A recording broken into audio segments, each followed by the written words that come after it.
Emotional na Kim Chu sa pag-amin ng totoong nararamdaman niya kay Paolo Avellino. Naging tuksuhan na naman kanina sa It's Showtime si Kim Chu. Dahil sa pagbibiro sa kanya ni Jong Hilario na kaya ito masaya ay dahil in love.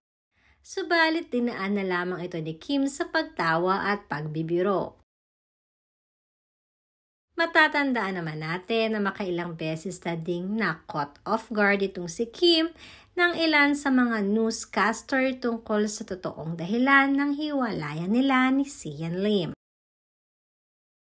Subalit indirect pa din ang ginagawang pagsagot ni Kim at wari nga ay ayaw na niyang makasakit pa kaya ayaw na din niya itong pag-usapan. Ganun pa man, aminado naman si Kim na hindi naging madali para sa kanya ang mga pinagdaanan dahil na rin sa paghiwalay niya ni Sian. Lalo pat kamakailan lamang din ay kaagad namang bulgarang ipinakita ni Sian kung gaano siya ka-close sa sinasabing bago niyang girlfriend na si Irish Lee. Para naman kay Kim ay tapos na ang chapter na iyon ng buhay niya. At ngayon nga ay moving forward na talaga ang dalaga.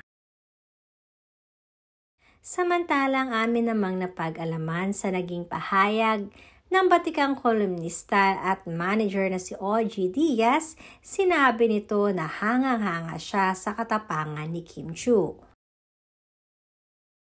Dahil sa dami nitong pinagdaanan ay hindi ito kailanman sumuko.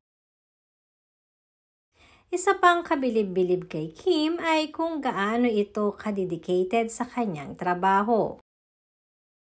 At nitong nakaraan lamang ay kung saan sila nagmo-mall tour out of the country ni Paolo Avellino. Natanong din ni OG kung ano na nga bang levelan ang kanilang relasyon ni Paolo dahil mukhang malalim na ito.